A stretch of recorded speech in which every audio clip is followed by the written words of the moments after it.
السلام علیکم ورحمۃ اللہ وبرکاتہ۔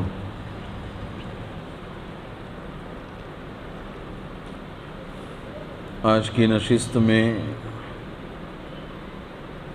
دوسرے پارے کا دوسرا رکوع اور کچھ مزید آیات اس کی وضاحت کی جائے گی۔ سورۃ البقرہ کی آیت نمبر 148 سے 157 تک کی آیات کی انشاءاللہ تشریح ہوگی۔ اعوذ باللہ من الشیطان الرجیم، بسم اللہ الرحمن الرحیم۔ وَلِكُلٍّ وِجْهَةٌ هُوَ مُوَلِّيهَا فَاسْتَبِقُوا الْخَيْرَاتِ أَيْنَمَا تَكُونُوا يَأْتِ بِكُمُ اللَّهُ جَمِيعًا إِنَّ اللَّهَ عَلَى كُلِّ شَيْءٍ قَدِيرٌ۔ وَمِنْ حَيْثُ خَرَجْتَ فَوَلِّ وَجْهَكَ شَطْرَ الْمَسْجِدِ الْحَرَامِ وَإِنَّهُ لَلْحَقُّ مِنْ رَبِّكَ وَمَا اللَّهُ بِغَافِلٍ عَمَّا تَعْمَلُونَ۔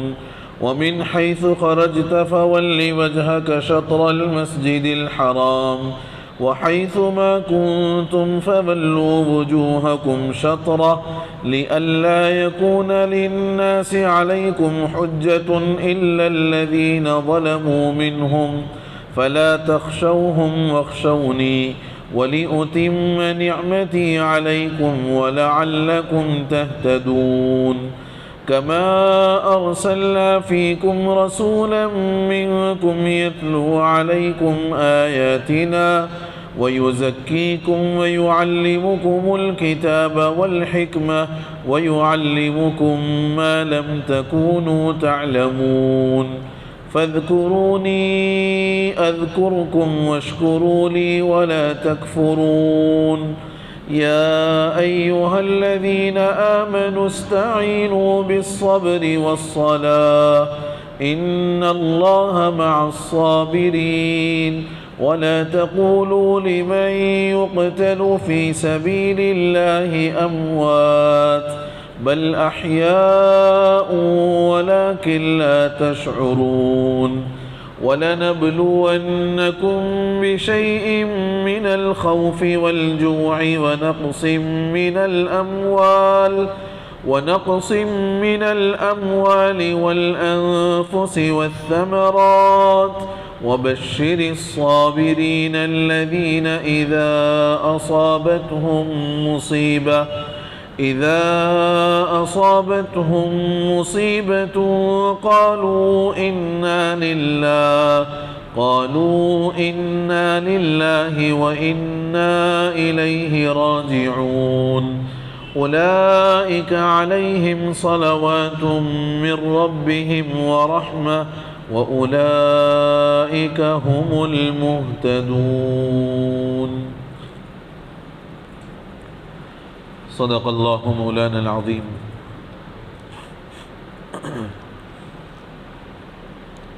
اس سے پہلے کے رکوع میں تحویل قبلہ سے متعلق جو آیات تھیں ان کا تذکرہ تھا، اور یہ بیان کیا گیا تھا کہ اللہ رب العزت نے حضور اکرم صلی اللہ علیہ وسلم کی تمنا اور آرزو کے مطابق 17-16 مہینوں کے بعد مدینۃ المنورہ میں بیت المقدس کے بجائے بیت اللہ شریف کو قبلہ بنا دیا۔ اس پر بہت سارے اعتراضات بھی ہوئے اور بہت سارے اشکالات ہوئے تھے، ان کا جواب گزشتہ بھی دیا گیا تھا، اور آج کی نشست میں بھی کچھ باتیں اسی سلسلے سے متعلق آئیں گی۔ چنانچہ جس آیت کی اب تلاوت ہوئی ہے وَلِكُلٍّ وِجْهَةٌ هُوَ مُوَلِّيهَا، یہاں سے ایک اصولی مسئلہ بتایا گیا ہے کہ مستقل امت کے لیے مستقل قبلہ یہ اللہ رب العزت کا ضابطہ ہے۔ مستقل امت کے لیے مستقل قبلہ، بنو اسحاق یعنی بنی اسرائیل یہ ایک مستقل امت رہی ہے، اور اس امت میں ہزاروں ہزار انبیاء کرام علیہم السلام اللہ رب العزت نے بھیجے ہیں، تو وہ ایک علیحدہ امت تھی۔ اس کے لیے ان کے واسطے علیحدہ قبلہ بھی تھا بیت المقدس۔ اور پھر اس کے بعد بنو اسماعیل یہ ایک مستقل امت ہے، حضرت اسماعیل علیہ السلام کی نسل چلی، اور اس میں نبی آخر الزمان حضرت محمد الرسول اللہ صلی اللہ علیہ وسلم کو مبعوث فرمایا گیا، تو آپ مستقل نبی ہیں اور آپ کی امت بھی مستقل ہے، اور ایسی مستقل کہ یہ امت اب قیامت تک باقی رہنے والی ہے۔ قیامت تک نہ کوئی نئے نبی آئیں گے اور نہ کوئی نئی امت آئے گی، تو یہ امت بھی تو مستقل ہوئی۔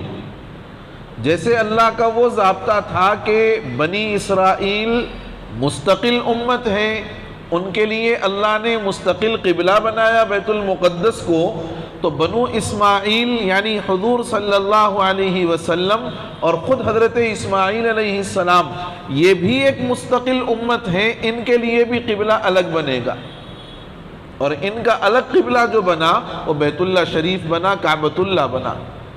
تو جیسے اس مستقل امت کے قبلے پر بیت المقدس پر کوئی اشکال اور اعتراض نہیں، تو اس امت کے مستقل قبلے پر اعتراض کیوں کر ہو سکتا ہے؟ اسی لیے علماء نے لکھا ہے کہ قبلے کا معاملہ قربانی کے معاملے کی طرح ہے۔ قبلے کا معاملہ قربانی کے معاملے کی طرح ہے۔ ہماری قربانیاں وہ ہیں کہ ہم جانور ذبح کریں اللہ کا نام لے کر، جانور کے جسم سے اس کا نجس خون نکل جائے تو وہ جانور پاک ہے، آپ اس کو استعمال کر سکتے ہیں۔ ہماری اس قربانی میں حضرت ابراہیم علیہ السلام کا اسوہ پیش نظر ہے، آپ کا طریقہ پیش نظر ہے کہ حضرت ابراہیم علیہ السلام انہوں نے جو قربانی دی تھی اس کا طریقہ یہی تھا۔ حضرت اسماعیل کو قربان کرنے کے لیے لے گئے، جنتی دمبا آیا، اس کو ذبح کیا گیا، تو ہماری قربانی میں حضرت ابراہیم علیہ السلام کا اسوہ پیش نظر، ہماری یہ قربانی مستقل قربانی۔ اور بنو اسحاق یعنی بنو اسرائیل کے لیے جو قربانی تھی اس کا طریقہ الگ تھا کہ وہ سوختنی قربانی تھی، وہ قربانی سوختنی قربانی تھی، فارسی کا لفظ ہے، اور فارسی میں لفظ سوختن کے معنی آتے ہیں جلانا۔ آپ نے یہ بات سنی ہوگی، یہ حضرت آدم علیہ السلام کے دو بیٹوں حابیل اور قابیل کے قصے میں یہ بات سنی ہوگی کہ ان کے یہاں صدقے کے مقبول ہونے کی دلیل یہ تھی کہ لوگ اپنا صدقہ لے جا کر کسی اونچے مقام پر رکھ دیتے تھے، آسمان سے آگ آ کر اس کو جلا دیتی تھی۔ اس جلانے ہی کا نام ہے سوختن۔ تو یہ جلانا اس کے قربانی کے مقبول ہونے اور عند اللہ قبول ہونے کی دلیل تھی۔ تو بنو اسحاق کے اندر، بنو اسرائیل کے اندر ان کی قربانی کا طریقہ یہ تھا، اور ہماری قربانی کا طریقہ یوں ہے۔ تو جیسے ان کی قربانی ایک علیحدہ اور مستقل طور کی قربانی، ہماری قربانی علیحدہ اور مستقل طور کی قربانی ہے، ایسے ہی ان کا قبلہ مستقل قبلہ ہے، ہمارا قبلہ بھی مستقل قبلہ ہے۔ لہذا اس قبلے کے بدلنے پر، تحویل ہونے پر کسی کو کوئی اعتراض کرنے کا حق حاصل نہیں ہے۔ اس کے بعد اللہ رب العزت نے مسلمانوں کو یہ حکم دیا کہ جب قبلہ تمہاری اپنی مرضی اور پسند کے مطابق بنا دیا گیا تو اب خیرات کے اندر، نیک کاموں کے اندر ایک دوسرے سے آگے بڑھو۔ بیت اللہ اب قبلہ بن گیا ہے، اس کی طرف رخ کر کے نماز پڑھنے میں ایک دوسرے سے مسابقت کرو، آگے بڑھو نیکی کے کاموں میں۔ اور یہ جو اشکال کرنے والے ہیں، ان اشکال کرنے والوں کے سوالات پر، اعتراضات پر کان دھرنے کی ضرورت نہیں ہے۔ حق کیا ہے، باطل کیا ہے، یہ معلوم ہو جائے گا، اللہ ان ساروں کو جمع کر کے لے آئے گا اور اس وقت اللہ رب العزت فیصلہ فرما دیں گے۔ ایک بات تو یہ ہوئی پہلی آیت میں، اس کا ترجمہ دیکھ لیں، وَلِكُلِّ وِجْهَةٌ، اور ہر امت کے لیے ایک قبلہ ہے، ہوا مولیہا، کہ وہ امت اس کی طرف اپنا منہ کرتی ہے، اپنا رخ کرتی ہے۔ فَاسْتَبِقُوا الْخَيْرَاتِ، اب مسلمانوں کو چاہیے کہ قبلہ بدل گیا ہے، لڑنے جھگڑنے میں اپنا وقت ضائع نہ کریں۔ فَاسْتَبِقُوا الْخَيْرَاتِ، نیکی کے کاموں میں ایک دوسرے سے سبقت کریں۔ اینما تکونو، اور یہ جو اب اعتراض کرنے والے ہیں ان کا فیصلہ اللہ رب العزت فرمائیں گے، اینما تکونو، تم جہاں کہیں رہو گے، یأتی بکم اللہ جمیعا، اللہ تم تمام کو لے کر آئیں گے میدان محشر میں، تم تمام کو اللہ میدان محشر میں لے کر آئیں گے، اور وہاں حق اور باطل کا فیصلہ ہو جائے گا۔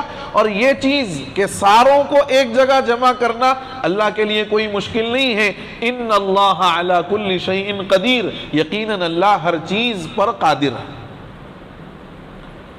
دوسری بات، آیت قبلہ یعنی تحویل ہونے کا جو حکم نازل ہوا تھا، ہم نے گزشتہ سنا کہ مسجد قبلتین میں حضور ظہر کی نماز پڑھا رہے تھے، 2 رکعت آپ نے بیت المقدس کی طرف رخ کر کے پڑھا دیے، اس کے بعد پھر یہ حکم نازل ہوا تحویل قبلہ کا، تو 2 رکعت پھر بیت اللہ کی طرف رخ کر کے پڑھایا۔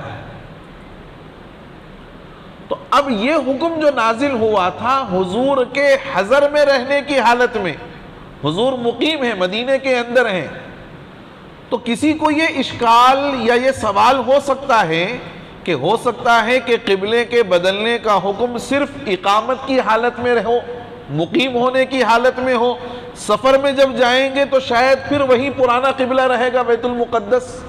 یہ سوال کسی کے ذہن میں آ سکتا ہے۔ اللہ نے اس سوال کو ختم فرمایا ہے آگے کی آیت میں، فرمایا کہ جیسے یہ قبلہ یعنی بیت اللہ کو ہم نے قبلہ بنایا حالت حضر میں، اقامت کی حالت میں، حالت سفر میں بھی یہی قبلہ ہے، قبلہ اب بدلے گا نہیں، سفر میں رہو گے تو بھی یہی قبلہ ہے، حضر میں رہو گے تو بھی یہی قبلہ ہے۔ اسی کو اللہ رب العزت فرماتے ہیں وَمِنْ حَيْثُ خَرَجْتَ، اور آپ جہاں کہیں بھی سفر پر نکلیں مدینے سے، فَوَلِّ وَجْهَكَ شَطْرَ الْمَسْجِدِ الْحَرَامِ، تو آپ اپنے چہرے کو مسجد حرام ہی کی طرف کیجئے، وَإِنَّهُ، اور اب کعبے کا قبلہ ہونا یہ ایسا حکم ہے، لَلْحَقُّ مِن رَبِّكَ، یہ ایسا حکم ہے کہ آپ کے پروردگار کی طرف سے یہ حکم بالکل برحق ہے، اب اس میں کوئی تبدیلی ہونے والی نہیں ہے۔ میں نے جمعہ کے اندر بھی یہ بات کہی تھی کہ اصل مقصود کیا ہے، پہلے اس بات کو سمجھنے کا ہے کہ کیا ہم بیت اللہ کے رخ کی عبادت کرتے ہیں، بیت اللہ کے رخ کی عبادت کرتے ہیں، اللہ کی عبادت کرتے ہیں، بیت المقدس کے بھی رخ کی عبادت نہیں کرتے۔ ہمارا قبلہ اور ہمارا کعبہ تو اللہ کا حکم ہے، جب تک اللہ رب العزت کا حکم بیت المقدس کو قبلہ بنانے کا تھا، حکم جب تک تھا ہم نے اس کو قبلہ مانا، اور جب اللہ رب العزت نے اپنا حکم تبدیل فرمایا اور بیت المقدس کے بجائے بیت اللہ کو قبلہ اللہ نے تجویز کر دیا، تو اب یہ قبلہ ہمارا رہے گا قیامت کی صبح تک۔ اگر بیت اللہ کی عمارت نہ بھی ہو تب بھی ہمیں رخ اسی طرف کرنا ہے۔ چنانچہ اب ہم ہندوستان کے اندر جہاں ہم رہتے ہیں، یہاں ہم جو اپنا رخ کرتے ہیں، یہاں بیت اللہ نہیں ہے، ہم اس کے جہت کی طرف رخ کر کے نماز پڑھتے ہیں۔ تو اس کا مطلب یہ ہے کہ ہم اللہ کے حکم پر یہ عمل کرتے ہیں، ہم نہ تو بیت اللہ کے رخ کی عبادت کرتے ہیں نہ بیت المقدس کے رخ کی عبادت کرتے ہیں۔ اسی کو اللہ رب العزت فرماتے ہیں کہ آپ جہاں کہیں بھی نکلیں مدینے سے، فَوَلِّ وَجْهَكَ شَطْرَ الْمَسْجِدِ الْحَرَامِ، تو آپ اپنا رخ بیت اللہ کی طرف کر لیں، مسجد حرام کی طرف کر لیں، اور یہ قبلے کا حکم للحق من ربک، آپ کے پروردگار کی طرف سے بالکل برحق ہے، وَمَا اللَّهُ بِغَافِلٍ عَمَّا تَعْمَلُونَ۔ اور یہ جو اعتراض کرنے والے ہیں اور قبلے کے بدلنے پر جو لوگوں کے دلوں میں سوال آ رہے ہیں اور وہ مسلمانوں کو طعن و تشنیع کا نشانہ بنا رہے ہیں، اللہ فرماتے ہیں جو کچھ تم کر رہے ہو اس سے اللہ غافل نہیں، اس سے اللہ غافل نہیں۔ اس کے بعد پھر وہی حکم بیان فرمایا، وَمِنْ حَيْثُ خَرَجْتَ فَوَلِّ وَجْهَكَ شَطْرَ الْمَسْجِدِ الْحَرَامِ۔ جب بیت اللہ کو قبلہ بنایا گیا تو یہود کی طرف سے الگ اعتراض تھا مسلمانوں پر، مشرکین کی طرف سے الگ اعتراض تھا۔ یہود کی طرف سے اعتراض یہ تھا کہ اب تک ہمارے قبلے کو اپنا قبلہ بنایا اور اپنی قومیت کو پروان چڑھانے کے لیے حسد کی وجہ سے ہمارے قبلے کو چھوڑ کر کے اب وہ قبلہ بنا رہے ہیں۔ یہ اعتراض ہے یہودیوں کا، اہل کتاب کا۔ اور مشرکین کا اعتراض کیا ہے؟ مشرکین یہ کہتے ہیں کہ اچھا دعویٰ ملت ابراہیمی کا کر رہے ہیں اور قبلہ بنائے ہوئے ہیں بیت المقدس کو، دعویٰ ملت ابراہیمی کا کر رہے ہیں اور قبلہ بنائے ہوئے ہیں بیت المقدس کو، اور 16-17 مہینے کے بعد جو بیت اللہ کو قبلہ بنا تو مشرکین یہ کہنا شروع کر دیے کہ ہاں ہماری بات کا حق ہونا اب سمجھ میں آیا ہے، ہمارے قبلے کا درست ہونا اب معلوم ہوا ہے۔ اب جیسے ایک چیز میں ہماری موافقت کر لی، ہمارے جیسا یہ کام کر دیا، اب آہستہ آہستہ دوسری تمام چیزوں میں بھی یہ ہماری اتباع کرنے لگ جائیں گے۔ مشرکین یہ کہنے لگے، ان کا یہ اعتراض اور ان کا یہ اعتراض۔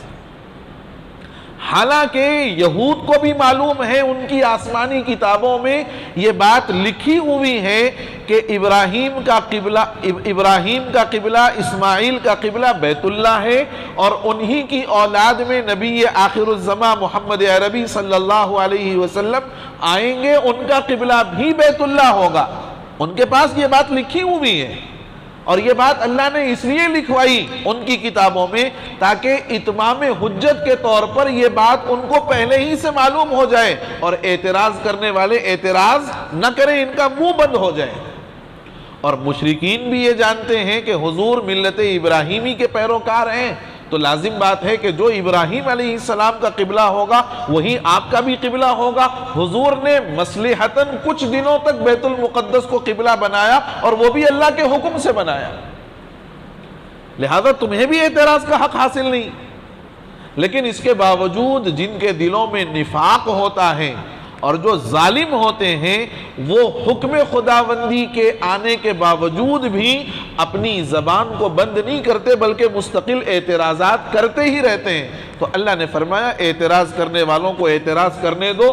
حقیقت یہ ہے دلیل کے اعتبار سے اب ان کو اعتراض کرنے کا کوئی منہ باقی نہیں ہے، لیکن اگر وہ اعتراض کرتے ہیں، کیوں باقی نہیں ہے؟ اس لیے کہ ان کو بھی معلوم ہے کہ حقیقت کیا ہے، یہودیوں کو، مشرکین کو بھی معلوم ہے کہ حقیقت کیا ہے، لیکن اگر پھر اعتراض کرتے ہیں تو یہ ان کی اپنی شقاوت قلبی ہے، ان کے دل کے سختی کی دلیل ہے۔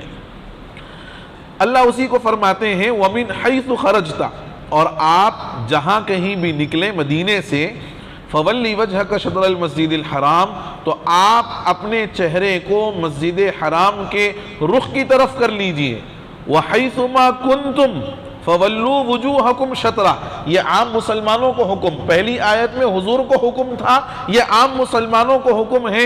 وَحَيْثُ مَا كُنْتُمْ، اور اے مسلمانوں تم جہاں کہیں رہو، فَوَلُّوا وُجُوهَكُمْ، اپنے چہروں کو پھیر لیا کرو، اپنے چہروں کا رخ کر لیا کرو، شَطْرَهُ ای شطر المسجد الحرام، مسجد حرام کی طرف، یعنی بیت اللہ ہی تمہارا قبلہ رہے گا۔ کیوں؟ لِأَلَّا يَكُونَ لِلنَّاسِ عَلَيْكُمْ حُجَّةٌ، تاکہ لوگوں کے لیے تمہارے خلاف حجت مل جائے، دلیل مل جائے، إِلَّا الَّذِينَ ظَلَمُوا، مگر جن لوگوں نے ان میں سے اپنے اوپر ظلم کیا، یہ لوگ دلیل ملنے کے باوجود بھی خاموش نہیں رہیں گے، یہ اعتراضات کرتے رہیں گے۔ تو اللہ نے فرمایا ان کے اعتراض کرنے یا ان کے سوال کرنے سے تم مت ڈرو، فلا تخشوہم، تم ان سے مت ڈرو، وخشونی، اور مجھ سے ڈرتے رہو، یعنی ان کے اعتراض سے ڈر کر قبلے کو بدلنے کی ضرورت نہیں ہے، بلکہ میری نافرمانی کے کرنے سے ڈرتے رہو اور بیت اللہ ہی کو قبلہ بناؤ، اس سے ہٹنے کی ضرورت نہیں ہے۔ وَخْشَوْنِي وَلِأُتِمَّ نِعْمَتِي عَلَيْكُمْ، تاکہ میں تم پر اپنی نعمت کو مکمل کر دوں، یعنی قبلہ بنا دیا اللہ نے، نعمت کو مکمل فرما دیا۔ بیت اللہ کو قبلہ بنانا اللہ کی طرف سے بہت بڑی نعمت ہے، اور اس نعمت کی شکر گزاری کیا ہے؟ وَلَعَلَّكُمْ تَهْتَدُونَ، اور تاکہ تم کو راہ راست پر لے آؤں۔ یہاں ایک سوال بہرحال آنا بھی چاہیے ذہن میں کہ تحویل قبلہ کا حکم 3 مرتبہ دیا گیا ہے، 1 مرتبہ بھی دے دیتے تو کافی تھا، 3 مرتبہ الگ الگ حکم دیا گیا۔ اس کی وجہ یہ لکھی ہے علماء نے کہ ہر جگہ جو تحویل قبلہ کا حکم دیا گیا ہے، ہر جگہ مقصد علیحدہ علیحدہ ہے۔ 3 مقامات پر جو قبلے کا حکم دیا گیا ہے، ہر جگہ مقصد الگ الگ ہے، اور اللہ کا یہ ضابطہ ہے کہ ہر مقصد کے بیان کرنے کے وقت میں تمہیدی مضمون کو پھر سے لے آتے ہیں۔ ہر مقصد کو بیان کرنے کے لیے تمہیدی مضمون، یعنی جس سے مضمون کا آغاز ہوا ہے، سٹارٹنگ آف دا چیپٹر، اس کو اللہ رب العزت پھر سے لے آتے ہیں۔ چنانچہ آپ دیکھیں پہلا یہ حکم آیا ہے اس سے پہلے والی آیت میں، قَدْ نَرَا تَقَلُّبَ وَجْهِكَ فِي السَّمَاءِ فَلَنُوَلِّيَنَّكَ قِبْلَةً تَرْضَاهَا فَوَلِّ وَجْهَكَ شَطْرَ الْمَسْجِدِ الْحَرَامِ، یہ آیت کو ذہن میں رکھنا، فَوَلِّ وَجْهَكَ شَطْرَ الْمَسْجِدِ الْحَرَامِ، اس کا ترجمہ ہے آپ اپنا چہرہ کر لیجئے مسجد حرام کی طرف، یعنی قبلہ بدل گیا نا۔ تو یہ جو پہلی مرتبہ قبلے کے بدلنے کا حکم دیا گیا ہے، اس میں حضور کی رضا جوئی کو، کہ آپ چاہ رہے تھے بیت اللہ قبلہ بنے، تو آپ کی رضا جوئی اور آپ کی خواہش کی تکمیل اور آپ کے مقام تعظیم کا لحاظ کرتے ہوئے تحویل قبلہ کا حکم دیا گیا۔ ایک مقصد یہ، پھر اس کے بعد یہی آیت آئی ہے دوسری مرتبہ، فَوَلِّ وَجْهَكَ شَطْرَ الْمَسْجِدِ الْحَرَامِ، آئی ابھی۔ اس آیت میں جو دوبارہ تحویل قبلہ کا حکم دیا گیا ہے، یہ بتلانے کے لیے کہ ہر ملت کے لیے مستقل قبلہ ہوتا ہے، ہر امت کے لیے علیحدہ قبلہ ہوتا ہے، اور یہ ایک الگ مقصد ہے، اس لیے پھر تمہیدی مضمون دوبارہ لایا گیا۔ پھر اس کے بعد تیسرا جو مضمون آیا، جہاں ہم نے ابھی پڑھا ہے لِأَلَّا يَكُونَ لِلنَّاسِ عَلَيْكُمْ سے پہلے فَوَلِّ وَجْهَكَ شَطْرَ الْمَسْجِدِ الْحَرَامِ، یہ بتلانے کے لیے لایا گیا ہے کہ مخالفین جو قبلے کے بدلنے پر اعتراض کر رہے ہیں، ان کو اعتراض کا حق حاصل نہیں ہے۔ یہ 3 علیحدہ علیحدہ مضمون تھے، اور ان 3 علیحدہ مضمونوں کو سمجھانے کے لیے اللہ نے تمہیدی مضمون پھر سے اس کو بیان فرمایا۔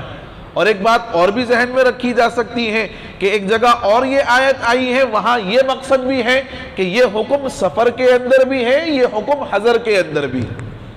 یہ الگ الگ مقاصد بیان کرنا تھا، اس لیے ہر جگہ الگ الگ آیت بیان فرمائی گئی اور اس کو مستقل طور سے بیان کیا گیا۔ وَلِأُتِمَّ نِعْمَتِي عَلَيْكُمْ، اور تاکہ میں تم پر اپنی نعمت مکمل کر دوں، وَلَعَلَّكُمْ تَهْتَدُونَ، اور تاکہ تم کو ہدایت دے دوں، راہ راست پر لے آؤں۔ اس کے بعد ایک نئی بات بیان فرمائی ہے، امت محمدیہ مستقل امت ہے کہ نہیں؟ مستقل امت ہے، جیسے بنی اسرائیل مستقل امت تھی، ایسے ہی امت محمدیہ مستقل امت، اور اللہ کا یہ بھی ضابطہ ہے کہ جیسے مستقل امت کے لیے مستقل قبلہ، ایسے ہی مستقل امت کے لیے مستقل نبی، مستقل امت کے لیے مستقل نبی۔ بنی اسرائیل چونکہ ایک مستقل امت گزری ہے، انبیاء کا ایک سلسلہ اللہ نے اس میں چلایا، اور امت محمدیہ بھی چونکہ مستقل امت ہے، اس لیے اللہ رب العزت نے نبی مکرم صلی اللہ علیہ وسلم کو جو صاحب شریعت ہیں، جو صاحب شریعت ہیں، مستقل نبی اور رسول ہیں، علیحدہ شریعت دے کر آپ کو مبعوث فرمایا، اور علیحدہ شریعت دے کر مبعوث کرنے کا مقصد یہ تھا تاکہ اللہ کی آیات لوگوں کو آپ پڑھ کر سنائیں اور ان کا تزکیہ کریں، ان کو کتاب اور حکمت کی تعلیم دیں اور ان کو یہ بتائیں کہ جو بات تم پہلے سے نہیں جانتے تھے اللہ رب العزت نے رسول کے واسطے سے وہ باتیں تم کو بتلا دی۔ اسی کا یہاں پر تذکرہ فرمایا گیا کہ امت محمدیہ مستقل امت ہے، اس مستقل امت کے لیے ہم نے مستقل نبی کو بھیجا ہے۔ کما ارسلنا فیکم، جیسا ہم نے تمہارے لیے مستقل قبلہ بنایا، اسی طرح ہم نے تمہارے درمیان ایک رسول بھیجا تم ہی میں سے، منکم یتلو علیکم آیاتنا، جو تم کو ہماری آیتیں پڑھ کر سناتے ہیں۔ اور یہ بات تلاوت کتاب، تزکیہ اور تعلیم کتاب و حکمت والا مضمون ابھی 2-3 ہفتے قبل آ چکا ہے۔ وَإِذْ يَرْفَعُ إِبْرَاهِيمُ الْقَوَاعِدَ والے مضمون میں یہ بات آ چکی ہے مستقل طور سے، تو تاکہ وہ رسول تم کو ہماری آیتیں پڑھ کر سنائیں، وَيُزَكِّيكُمْ، اور تمہارا تزکیہ کرے، یعنی تمہاری صفائی ستھرائی کرے، اچھائیاں تم کو بتائے اور برائیوں سے تم کو پاک کر دے، وَيُعَلِّمُكُمُ الْكِتَابَ وَالْحِكْمَةَ، اور کتاب و حکمت کی تم کو تعلیم دے، وَيُعَلِّمُكُمْ، اور تم کو بتلائے ما، وہ باتیں ما لم تکونوا تعلمون، جو تم نہیں جانتے تھے، ما لم تکونوا تعلمون، جو تم نہیں جانتے تھے۔ اب اس کے بعد اللہ رب العزت فرماتے ہیں کہ اللہ نے یہ بہت بڑی نعمت عطا فرمائی، قبلہ علیحدہ بنا دیا، نبی علیحدہ بھیج دیا، اب تمہاری یہ ذمہ داری ہے کہ بطور شکرانے کہ تم اللہ کو یاد کرو گے تو اللہ تم کو یاد کرے گا۔ یہ بہت قیمتی مضمون ہے میرے بزرگوں۔ فَاذْكُرُونِي أَذْكُرْكُمْ وَاشْكُرُوا لِي وَلَا تَكْفُرُونَ، عربی قواعد کے اعتبار سے فَاذْكُرُونِی میں جیسے نون کے بعد میں یا ہے، اس کا مطلب ہے اے مسلمانوں تم مجھے یاد کرو، اذکرکم، میں تم کو یاد کروں گا، واشکروا لی، اور میرا شکر ادا کرو، ولا تکفرونی ہے یہ، ولا تکفرون نہیں ہے یہ، اصل میں ولا تکفرونی ہے، وقف کی وجہ سے یا ختم ہو گیا اور ولا تکفرون ہو گیا۔ اللہ کا یہ ضابطہ ہے کہ بندہ جیسے اللہ کے ساتھ معاملہ کرتا ہے اللہ کا بھی معاملہ بندے کے ساتھ ویسا ہی ہوتا ہے۔ قرآن نے ایک دوسری جگہ بھی فرمایا کہ یا ایھا الذین آمنوا اتقوا اللہ، سورہ حشر کی جو آیت ہے،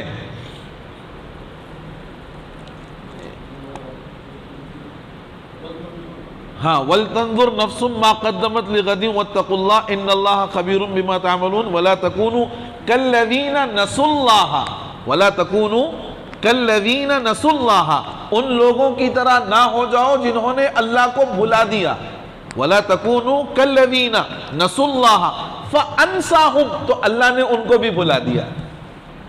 یہ ضابطہ ہے اللہ کا کہ بندہ اپنے پروردگار کے ساتھ جو معاملہ کرتا ہے، جیسا عمل کرتا ہے اور جیسا گمان کرتا ہے، اللہ کے فیصلے بندوں کے ساتھ ویسے ہی اترتا ہے۔ ہمارا گمان، ہماری سوچ، ہماری فکر یہ ہے، ہم نے یہ سمجھا ہوا ہے کہ بھائی میری دنیا چلے گی، میری زندگی چلے گی بازار سے چلے گی۔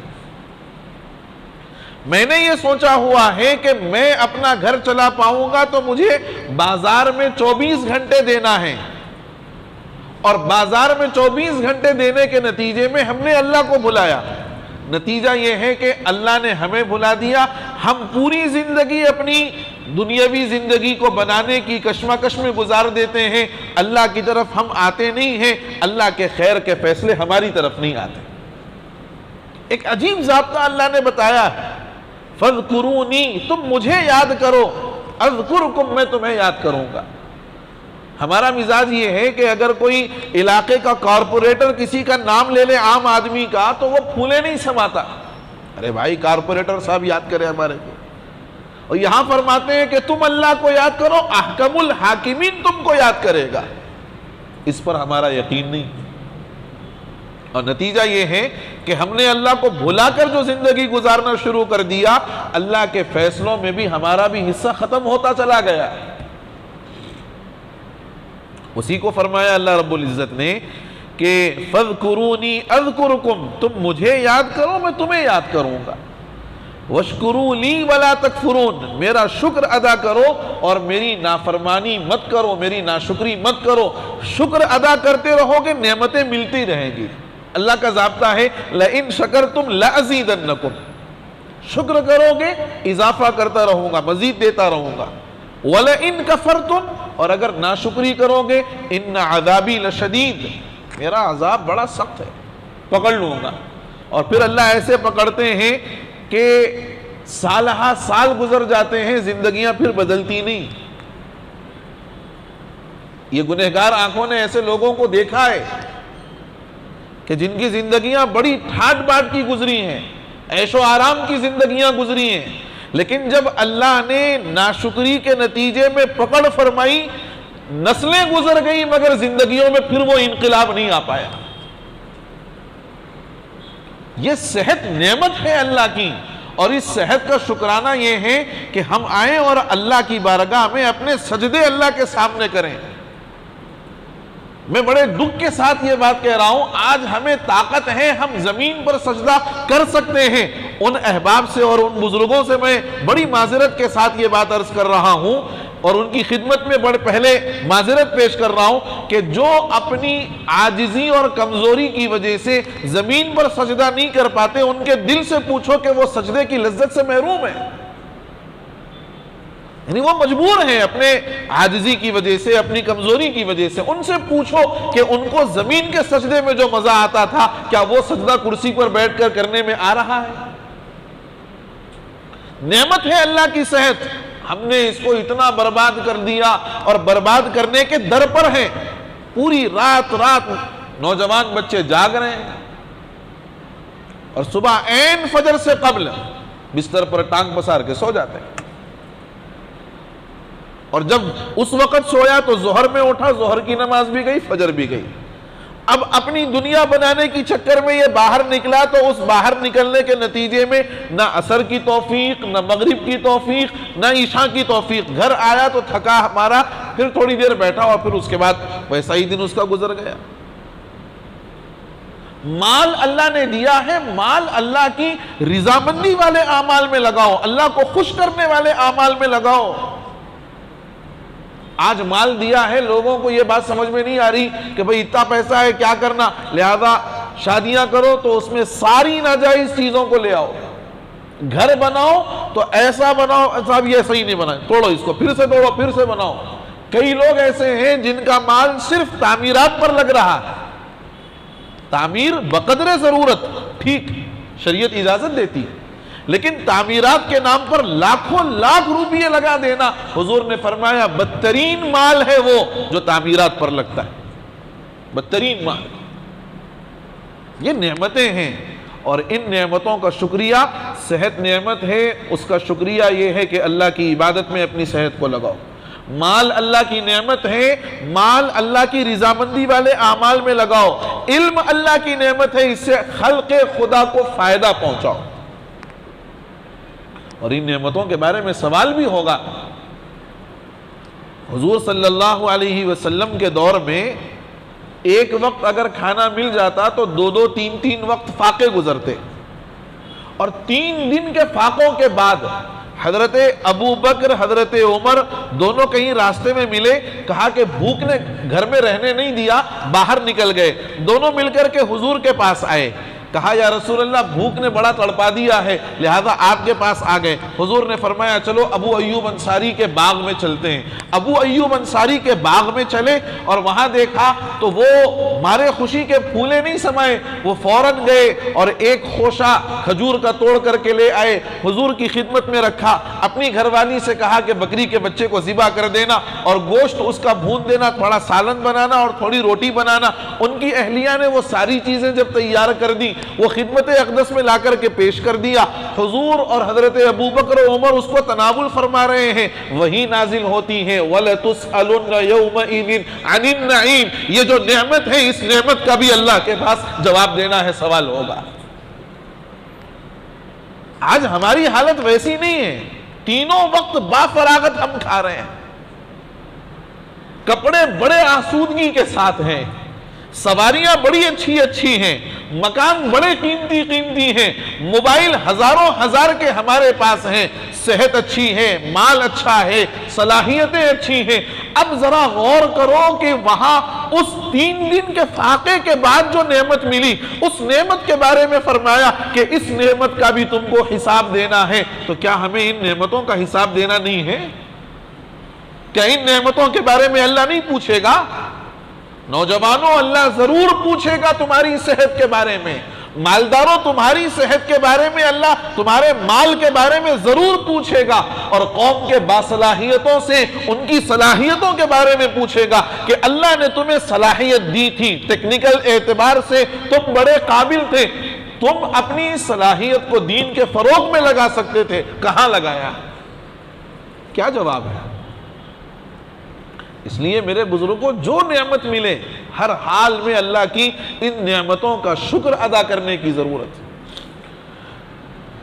فَاذْكُرُونِي أَذْكُرْكُمْ وَاشْكُرُونِي وَلَا تَكْفُرُونَ يَا أَيُّهَا الَّذِينَ آمَنُوا اسْتَعِينُوا بِالصَّبْرِ وَالصَّلَاةِ إِنَّ اللَّهَ مَعَ الصَّابِرِينَ. اس آیت کا پچھلی آیات سے ربط کیا ہے؟ حالانکہ پچھلی آیات میں تو تحویل قبلہ کا حکم بیان کیا گیا. اس آیت کا جوڑ یہ ہے کہ جب تحویل قبلہ کا حکم نازل ہوا تو میں نے آپ سے کہا ابھی تھوڑی دیر قبل کہ مشرکین کی طرف سے الگ اعتراض، یہودیوں کی طرف سے الگ اعتراض، مسلمان دونوں کے اعتراضات کی وجہ سے بالکل ایک عجیب کیفیت میں آ گئے، بڑے پریشان ہو گئے کہ بھئی یہ بھی ہمارے قبلے پر اعتراض کر رہے ہیں، یہ بھی ہمارے قبلے پر اعتراض کر رہے ہیں. اور میں نے گزشتہ بھی بتایا کہ قبلے کے حکم کے بدلنے کے بعد بعض لوگ مرتد بھی ہو گئے، اسلام سے بھی ہاتھ دھو بیٹھے. تو ان اعتراضات کے نتیجے میں مسلمانوں کے ذہنوں پر جو بوجھ تھا اور مسلمان ذہنی جس تناؤ کے اندر مبتلا تھے، اللہ نے فرمایا کہ مصائب کے آنے کے وقت میں 2 چیزوں سے انسان کو ہمت حاصل کرنی چاہیے. ایک ہے صبر اور دوسری ہے نماز. آپ غور کر کے دیکھیے سورۃ البقرہ میں بالکل شروع کی آیات میں وَاسْتَعِينُوا بِالصَّبْرِ وَالصَّلَاةِ بھی آیا، وہاں پر بھی پہلے صبر آیا، بعد میں نماز آئی. اور یہاں پر بھی یا ایھا الذین آمنوا استعینوا بالصبر والصلاۃ، یہاں پر بھی صبر پہلے صلاۃ بعد میں. صلاۃ کا مطلب ہے نماز اور صبر کا مطلب صبر. صبر کو مقدم کرنے کی وجہ یہ ہے کہ یہ بتایا جائے کہ اللہ کے یہاں صبر کی کیا اہمیت ہے. اس کے مقام و مرتبے کو بتلانے کے لیے اللہ رب العزت نے پہلے صبر کو بیان فرمایا، اس کے بعد فرمایا کہ اللہ کا ذکر دلوں کو اطمینان دیتا ہے. اللہ بذکر اللہ تطمئن القلوب، اللہ کا ذکر دلوں کو اطمینان دیتا ہے. اور ذکر کا سب سے اعلیٰ فرد، ذکر کا سب سے بڑا فرد نماز. نماز سب سے بڑا ذکر ہے اللہ کا. اب ان دونوں کو ایک ساتھ بیان کرنے میں اشارہ اس طرف ہے کہ جو بندہ صبر کے مزاج کا حامل ہوگا وہی نماز کا پابند ہوگا. جس بندے میں صبر والا مزاج ہوگا وہی نماز کا بھی پابند ہوگا، کیونکہ نماز کی پابندی بھی آدمی کو صبر بتاتی ہے، صبر سکھاتی ہے. جس میں صبر نہیں ہوگا وہ نماز کا پابند بھی نہیں ہوگا. اور جو ہمارا مزاج اس وقت میں کسی مصیبت کے آنے کے موقع پر جزا فضا کا ہے، رونے کا، چلانے کا، فرمایا رونے چلانے سے کوئی چیز حل ہونے والی نہیں ہے. جب کبھی بڑی مصیبت آ جائے اور آپ کا دل پھوٹ پھوٹ کر رونے کو چاہے، آپ خوب رونا چاہتے ہو، تو فرمایا ایک کام کرنا، اس مصیبت کے آنے کے وقت میں مصلی بچھانا، بڑی اچھی طریقے سے وضو کرنا، بڑی اچھی طریقے سے وضو کرنا، اہتمام سے وضو کرنا، اور 2 رکعت نیت باندھ کر کے اللہ کے سامنے کھڑے ہو جانا۔ اب جتنے آنسو بہانا ہے آنسو بہاؤ، تمہارے ایک ایک آنسو پر اللہ تمہارے لیے جو فیصلے کرے گا وہ آپ کے وہم و تصور میں نہیں ہوں گے، وہ آپ کے وہم و تصور میں نہیں ہوں۔ ایک تو یہ ہے کہ پہلے صبر کرنا ہے، اس مصیبت کو ضبط کرنا، اور اگر آپ عوام کے سامنے رو گے نا تو عوام کے سامنے رونے پر لوگ یہ بولیں گے یہ تو ہمیشہ کا ہی ہے بھائی، اس کا ہر چھوٹی بات کو لے کے بڑا کر دیتا۔ آنکھ کا رویا جگ دیکھتا ہے، دل کا رویا رب دیکھتا ہے۔ آنکھ کا رویا جگ دیکھتا ہے، اور جگ دیکھ کر کے کوئی فیصلہ نہیں کرتا یا تمہارے ساتھ کوئی ہمدردی نہیں کرتا، وقتی 4 جملے بول دے گا، خاموش بیٹھ جائے گا۔ لیکن رب اگر دیکھ لے گا تمہاری تڑپ کو تو پھر ایسے فیصلے ہوں گے کہ جس کا ہمیں تصور بھی نہیں ہوگا۔ آج ہم مصیبت آتے ہی فوراً ادھر ادھر بھاگنے لگ جاتے ہیں۔ میں پھر وہ موضوع نہیں چھیڑنا چاہتا، باباؤں کے پاس جانے والا، کون دعا اچھی پڑھتے، کون پلیتے اچھے دیتے، کون فلاں اچھا کام کرتا، کون فلاں اچھا کام کرتا، یہ ہمارا ذہن چلتا ہے، یہ ہماری سوچ چلتی ہے۔ یہ نہیں ہوتا کہ مصیبت آئے فوراً مصلی بچھاؤ اور نماز پڑھو۔ یقین جانو تمہارے دل کو جو اطمینان ملے گا، پوری دنیا میں وہ اطمینان کہیں نہیں ملے گا جب تم سجدے میں جا کر اپنے پروردگار کے سامنے اپنے ان آنسوؤں کو بہاؤ گے اور اپنے اس حالات کا اللہ کے سامنے مدعا رکھو گے۔ جو مزہ آئے گا سجدے میں، پوری دنیا میں وہ لذت نہیں ملے گی۔ پھر اللہ رب العزت نے یہ حکم دینے کے بعد صبر کی 2 مثالیں بیان فرمائیں۔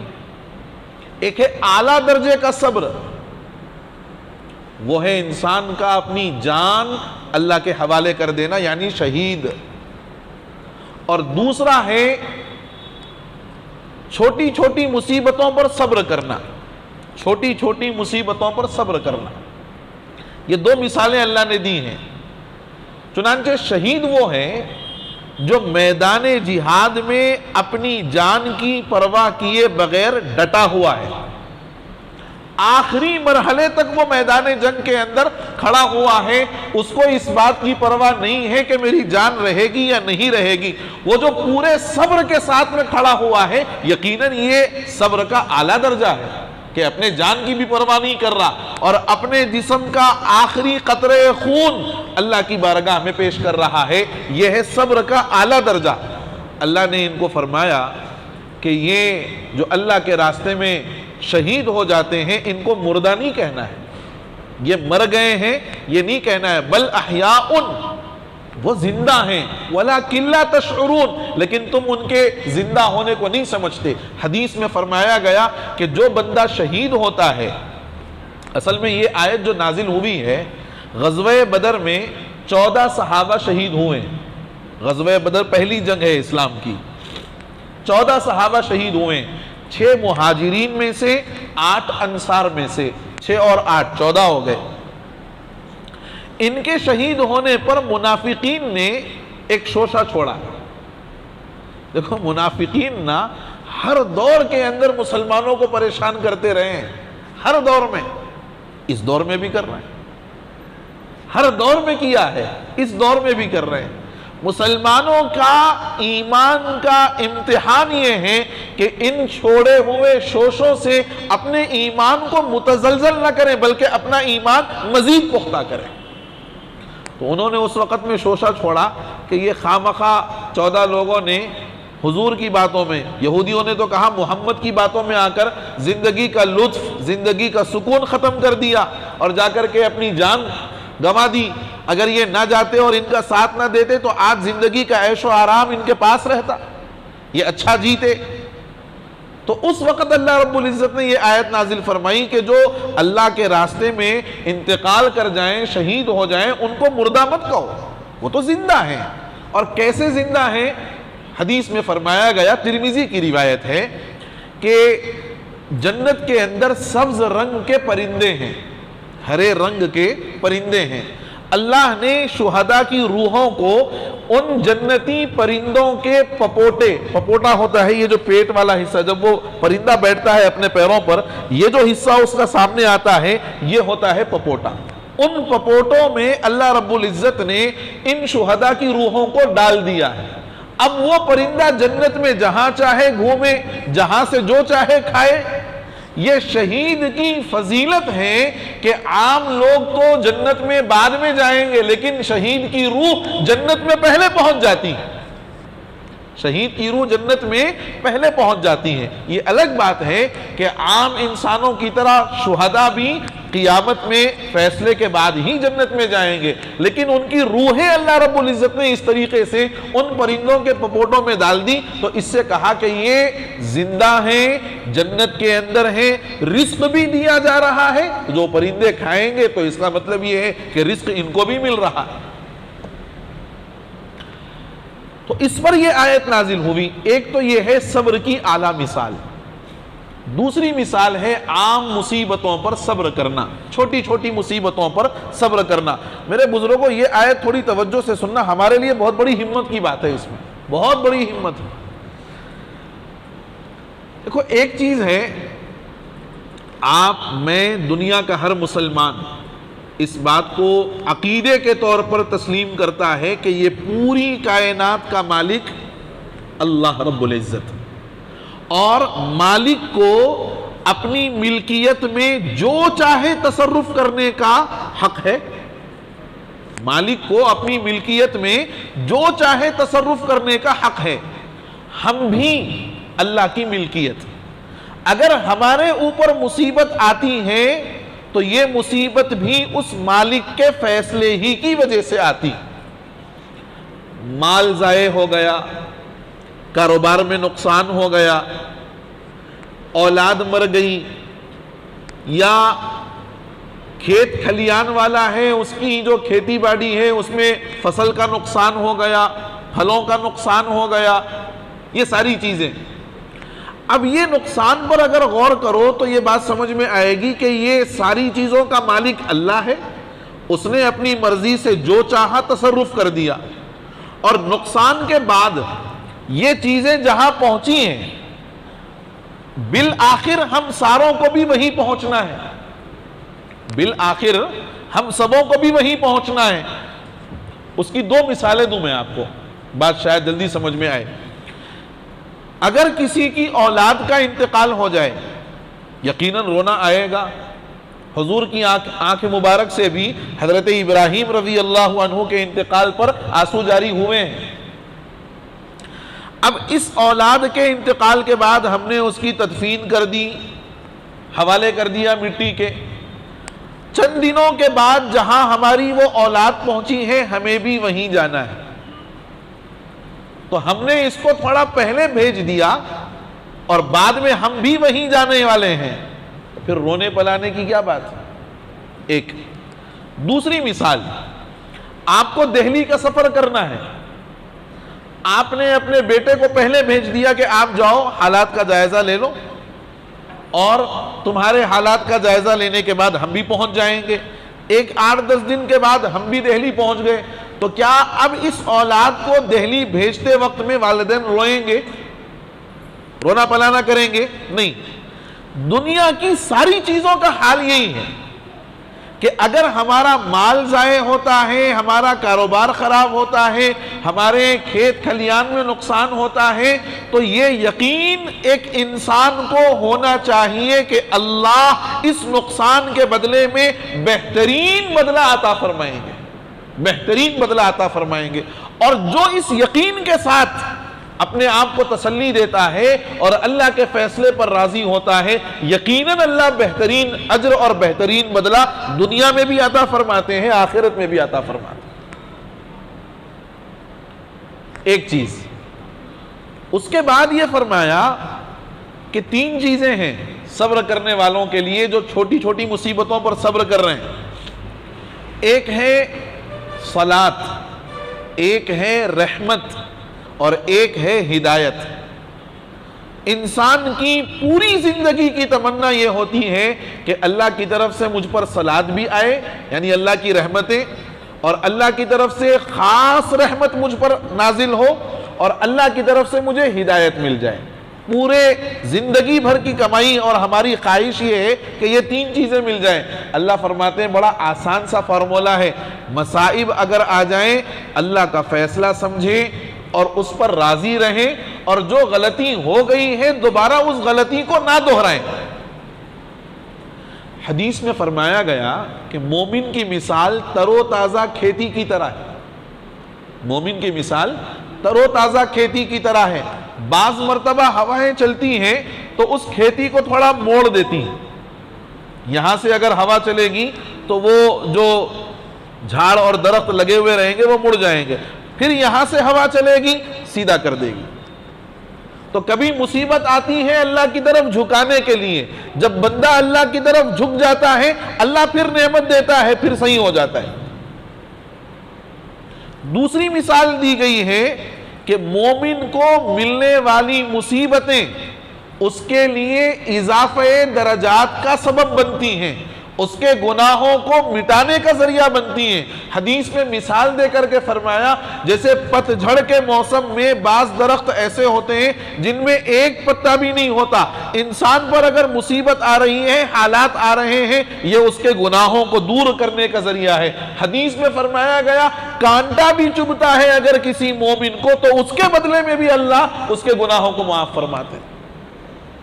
یہ اگر احادیث ذہن میں ہوں اور اللہ کی طرف رجوع کرنے والا مزاج ہو جائے تو پھر انسان دنیا کی بڑی سے بڑی مصیبت کا سامنا کرنے کے لیے تیار ہو جاتا ہے۔ اسی کو فرماتے ہیں یا ایھا الذین آمنوا استعینوا، اے ایمان والو مدد طلب کرو صبر اور نماز سے، یقیناً اللہ تعالیٰ صبر کرنے والوں کے ساتھ ہے۔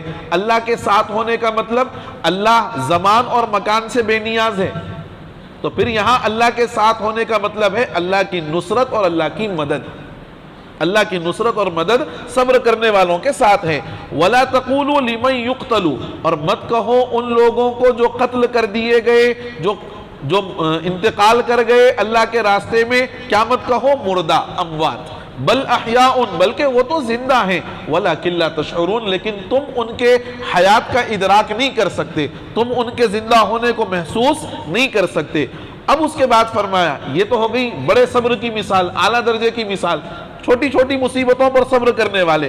وَلَنَبْلُوَنَّكُمْ بِشَيْءٍ مِّنَ الْخَوْفِ، اور یقیناً ہم ضرور بالضرور تم کو آزمائیں گے تھوڑے بہت خوف سے، بھوک سے، نقص من الاموال والانفس، مالوں اور جانوں میں کمی کر کے، مال میں کمی، مال کا نقصان ہو جائے، جان کی کمی، کوئی اپنا اس دنیا سے رخصت ہو جائے، من الاموال والانفس والثمرات، اور پھلوں کے اندر کمی یعنی ملنے والے منافع کے اندر کمی، وبشر الصابرین، اور صبر کرنے والوں کو خوشخبری سنائیے۔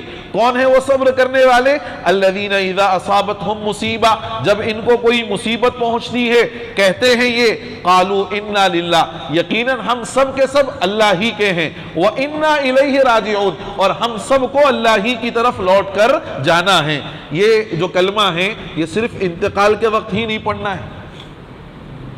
ہمارے پاس ایک ماحول ہے، انتقال ہو گیا انا للہ و انا الیہ راجعون، ہر چھوٹی بڑی مصیبت پر کلمہ استرجاع پڑھنا چاہیے، حکم ہے اس کا، تاکہ بندہ اس بات کے عہد کو تازہ کر رہا ہے کہ ہاں میں جانتا ہوں کہ یہ چیز جیسے اب مجھ سے ضائع ہو گئی ہے میں بھی اس دنیا سے رخصت ہو جاؤں گا، اور جیسے وہ چیز اللہ کی طرف پہنچ گئی میں بھی اللہ ہی کے پاس پہنچ جاؤں گا۔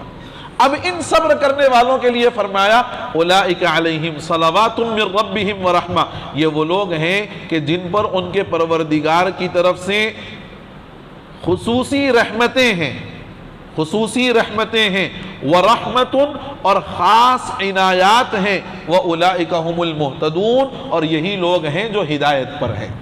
اس بات کو سمجھنے کے لیے ایک مثال اگر سمجھ لی جائے تو شاید بہت اچھا مضمون ہو جائے گا۔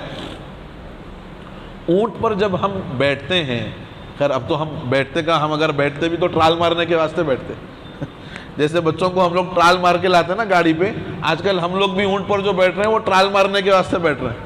لیکن اس زمانے میں جب اونٹوں پر سفر ہوتا تھا تو اونٹ کے دونوں طرف جو ہیں، دائیں طرف بائیں طرف، پوٹلے رکھے جاتے تھے، اور دونوں پوٹلوں میں برابر برابر کا وزن ڈالا جاتا تھا تاکہ اونٹ کے لیے بھی کوئی یہ چیز بوجھ نہ بنے۔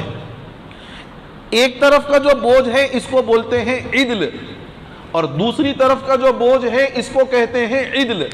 دونوں ملا دیں گے تو عدلان اس کو کہتے ہیں، دو طرف کے بوجھ کو عدلان کہتے ہیں۔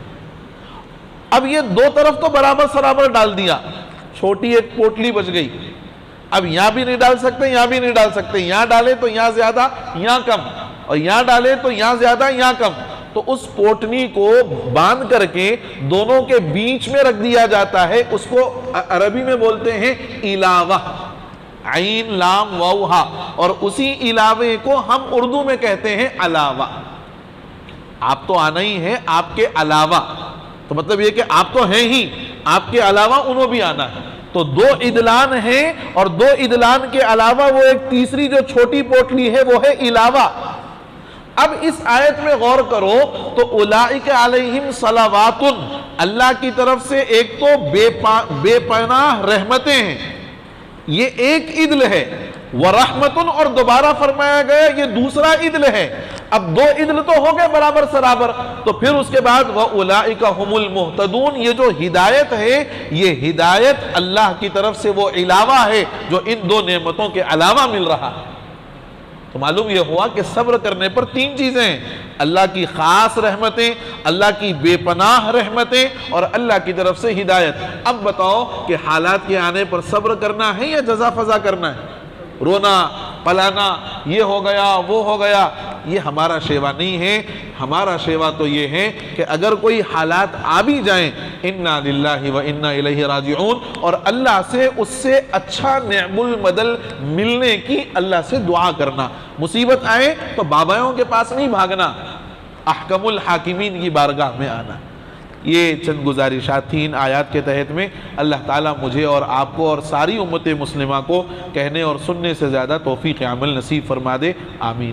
بات سمجھ میں آ رہی؟ تفسیر ہو رہی ہے تو تفسیر سمجھ میں آ رہی نہیں آ رہی؟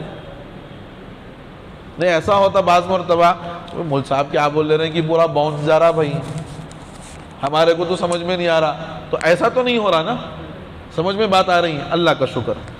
الحمدللہ رب العالمین، اللہم صلی علی سیدنا و نبینا و مولانا محمد وبارک وسلم۔ اللہم انت السلام ومنک السلام تبارکت یا ذا الجلال والاکرام، سمعنا واطعنا غفرانک ربنا والیک المصیر۔ اللہم حبب الینا الایمان وزینہ فی قلوبنا وکرہ الینا الکفر والفسوق والعصیان، اولئک هم الراشدون۔ جزا اللہ عنا محمدا ما هو اہلہ صلی اللہ علیہ وسلم۔ سبحان ربک رب العزة عما یصفون، وسلام علی المرسلین والحمد للہ رب العالمین۔